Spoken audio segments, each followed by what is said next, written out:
Hey y'all. Okay. I hope everybody's doing well. Um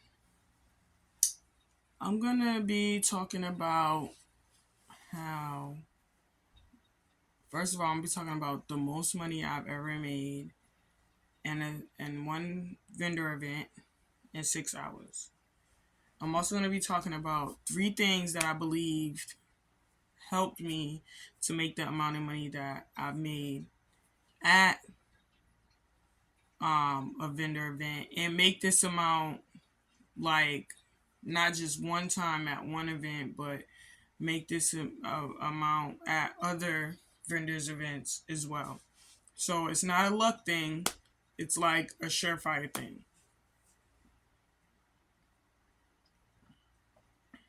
And I'm also just gonna be talking about just some other little things, just being like a small business owner in the first year and stuff like that. So to add some context first, my name is Alicia. The name of my business is Tenacious Roots. Also, it's my YouTube page and also on Facebook and Instagram as well. I make tea blends comprised of fruits, vegetables, and herbs, and or just fruit and herbs. My very first blend that I've ever made was comprised of fruits, vegetables, and herbs.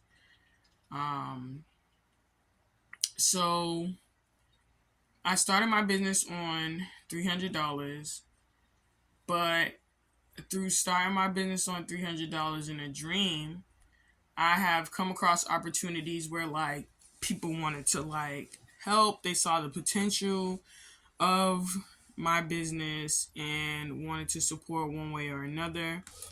And that showed me that like when you have a dream that you're really passionate about and people see that you're passionate about it, they're gonna want to get involved. It might not be like people that you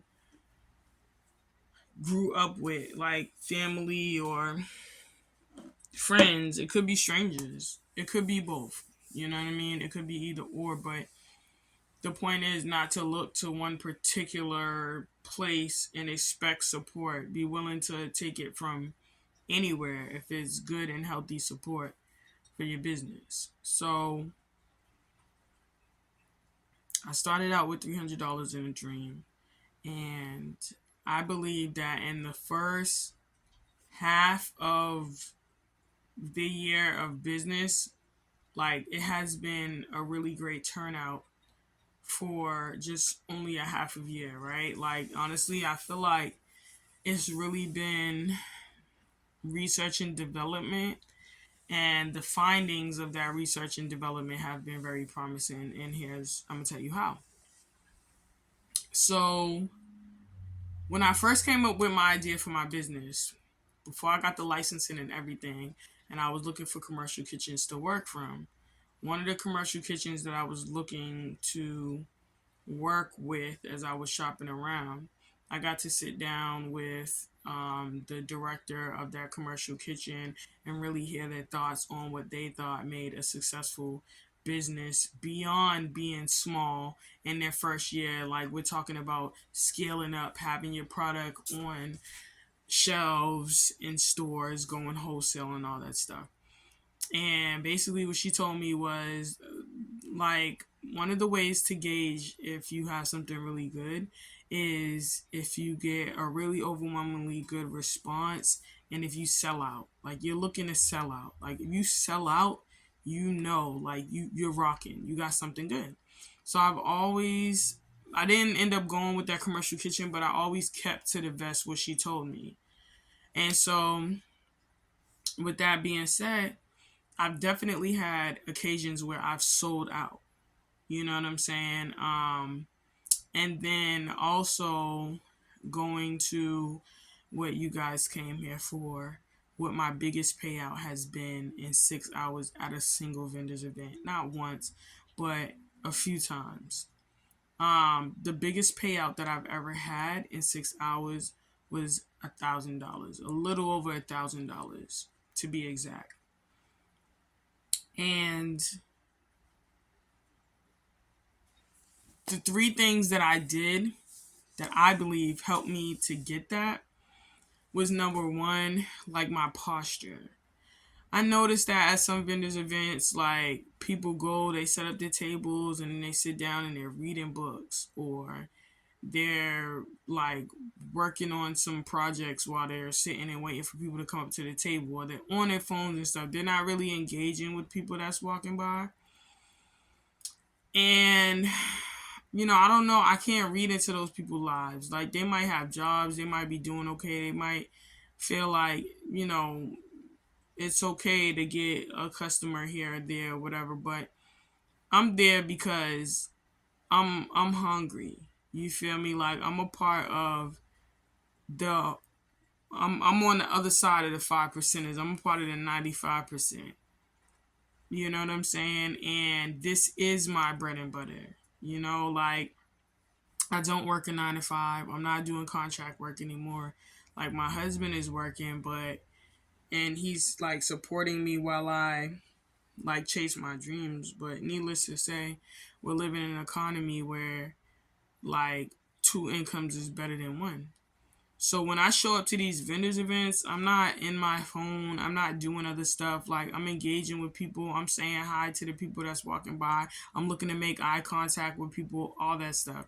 And yes, I am an introvert. Yes, I am an empath on top of that. But when it comes to something that I'm passionate about, I've learned to tuck that down. You know what I'm saying? Like, and granted, after vendors events, I definitely need time to just kind of like to myself. I go on my show real quick just to like gather myself for whatever experiences I may or may not have had. I definitely, you know what I'm saying, be needing that moment to just, but in that moment, it's not about me and how I feel. It is about going there to execute a goal that I have. So I turn my feelings down. So that's number one, like being fully present in the moment. Number two, providing samples. The tea industry is so wide. Like, people love, it's wide open. People love tea parties. People love tea. Not everybody does, but enough people does where I feel like anybody could eat and make money selling tea, right? But with, say you're just coming out like myself, and you're coming out and you're selling tea, unless you naturally have already have like a audience or people that, or you're popular in some way, shape, or form, it's going to be hard to convince people to just buy your product just because, unless they are avid tea drinkers and they're like, oh, I just want to like try something new, right? So samples are everything. Free samples, whether you're passing out like a single tea bag to try out to the public, you're just walking around passing out free stuff with your information on it, business cards, stuff like that, or you actually have brewed up some of the tea, serving it warm or iced or whatever, some form of a sample that you can give somebody that they could try and see if they like your product. Me, I prefer to have something already there that they could taste, and that way they can make a decision right then and there. I'm looking to call people to action, right? Like, I don't want people to come up to my table and be like, oh, I'll take a business card and I'll like, contact you. Like, no, I want to call people to action right then and there. I want to land the sale. So samples. And the last thing I feel like that really helped me to really get more than $1,000 day in 6 hours is my posture. Like, how I basically talk about the product, how I present the product to people. I want to make it like, well, number one, I don't want to come across as like capitalistic. I'm here to just sell a product, right? Like, I want to represent familiarity. I want people to see a friendly face. I want people to feel welcome at my table. I want to generate maybe even laughter if the situation calls for it and the conversation is headed in that direction. You know, um I want people to see some that this is standing behind this table selling this tea is somebody's auntie, somebody's mom, somebody's daughter, somebody's friend, somebody's cousin, somebody's sister, somebody's family, you know? So when I was interviewing for the accelerator course that I got accepted into, which was a very um it was I wouldn't say it was a difficult process, but what it was it was like so many layers to finding out if I got in this program, and like only so many people can get into this accelerator program. But during the interviewing process, some of the feedback that I got back after the interview, one of the things that they said to me that stood out was the fact that I know my information when I'm talking. They appreciated the fact that I knew what I was talking about. They appreciated the fact that I gave them facts, and I also was able to paint a picture for them that got them excited about wanting to try my product. That I pitched really well, and also that I had a wonderful personality to back all of that up. And to be specific, they was like they believe that people are not just gonna buy my product because it's a good product, which it is, but they're gonna buy my product because the person that stands behind the product, right? And I really took that to heart because I do believe that integrity is everything. You know, going back to what I was saying about not being a capitalistic brand or having capitalistic marketing, like I don't want to come across as like buy my brand, buy my brand, buy my brand. You need my brand because my brand is the best. Like, no. I want people to feel like when they're purchasing from me, they're purchasing from a family oriented establishment, and maybe even they feel that connection.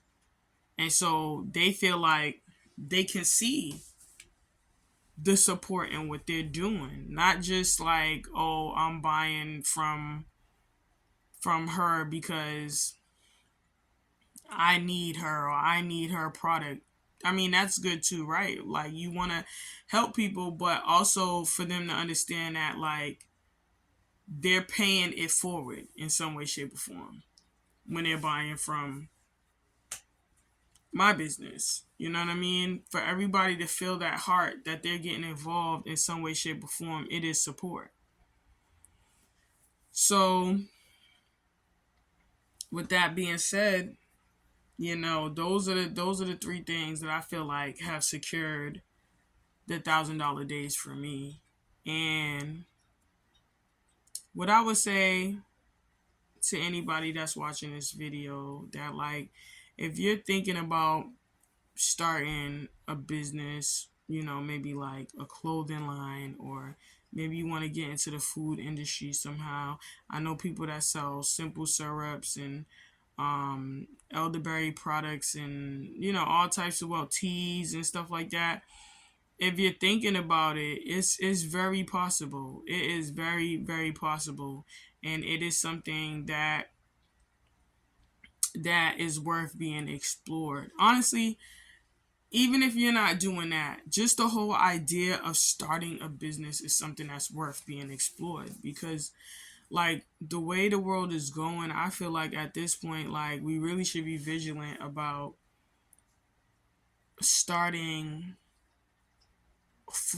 starting forms of income that is not so reliant on 9 to 5 and hourly pay, right? Like, increase the value of who we are on the inside and what we can offer the world, so that whatever we put out there, whatever seed that we plant, it'll come back tenfold in fruition and become a fruitful type of thing, you know? So shoot. If you like this video and you want to see more videos like this, I encourage you to click that thumbs up, um, and share and subscribe. And I could, if you want to see more videos like this, let me know. I could definitely make more videos like this because there could be somebody. I do believe that there's people out here that have ideas that want to start something. They're not sure or whatever. And maybe they need that confirmation. Like, look, she did it.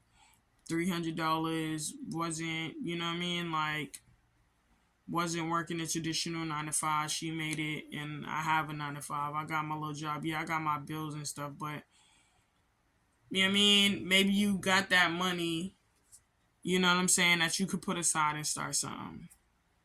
Maybe it's just a matter of like, if there's maybe like distractions in front of you. I don't know. You know what I'm saying? Like I know how it is in the rat race because I used to be on it. And I know when I used to be on it, like the weekend come, I just like when I used to smoke and drink, like I just want to get my smoke on. I just want to drink. I'll go see the connect, all that stuff to make sure that I can relax for these next couple of days before I go back on Monday. And if I knew what I knew today, I would have took all of that money that I blew, you know what I'm saying, and I would have invested it into something. And I probably would have been more better off than I am today at 39. But knowing what I know now, it's not too late though for me to do what I'm doing now, and I'm doing all right doing it. And I'm excited about because I'm coming up on the end of January is going to be 6 months, a half a year in business, and with the overwhelmingly good response that I've gotten, and the markers that I've been able to check off on whether or not this is going to have great potential or not has been super promising. Feedback has been super promising, and lets me know that the other half of the year is going to be all right as long as I just apply myself and continue to learn, glean whatever I can glean from the accelerated course and stuff like that, and just really just the application of knowledge. You feel what I'm saying? Like not just taking in the knowledge but applying it. That the other half of the year is going to be a good one. And I feel like not only am I going to like, it's not just going to be like, is my business surviving in the first year? Like, no, I feel like it's going to thrive. And no, I'm not expecting my business to turn over a profit right away, because a lot of it is just like you make the money and you pour it back into your business, especially if you're looking to go like into like you want to do a little bit bigger things in your business little by little to really expand it to the point where it can give you a return on the money that you've been investing in it. You can't really expect to like pocket any of the money that you make in the first year. Like all of that goes back into your baby. So yeah, I'm really excited about where it's going. And I'm more than happy to take you guys along in my journey so that you guys can see in real time what it looks like for a bootstrap entrepreneur from the ground up, rags to riches story. You feel what I'm saying? Poverty to wealth, straight up like that. Like you gonna get it. You gonna get it on this channel in real time. So with that being said, y'all, I'm about to get some sleep because I got this vendors event tomorrow. And I gotta get some rest. But I hope you guys enjoyed this video, and I'll catch you guys on the next one. All right, peace.